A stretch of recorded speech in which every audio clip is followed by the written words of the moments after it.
ATN Bangla বাংলাদেশের প্রথম satellite television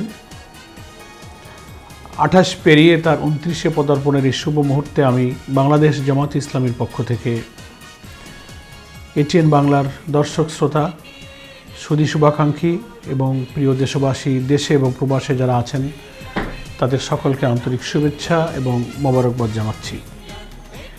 আমরা মনে করি একটা গণতান্ত্রিক বাংলাদেশের বিনির্মাণে তিনটা শক্তির একটা কম্বিনেশন খুব অপরিহার্য। একটা হচ্ছে জনগণ, একটা হচ্ছে রাজনৈতিক দল, একটা হচ্ছে গণমাধ্যম। সেই হিসেবে এটিএন বাংলা তার চলার পথে তার সাধ্য অনুযায়ী সেই অঙ্গীকারের উপরে যতটা শক্ত থাকার চেষ্টা করেছে সেজন্য আমরা তাদেরকে ধন্যবাদ জানাই। জুলাইয়ের গণ অভ্যুত্থানের সময়ে বাংলাদেশের অনেক গণমাধ্যম ছাত্র জনতার এই গণ আকাঙ্ক্ষার পাশে থাকার জন্য তারা চেষ্টা করেছে। এটিএন বাংলাও সেক্ষেত্রে উল্লেখযোগ্য অবদান রেখেছে, আমরা সেজন্য ধন্যবাদ জানাই।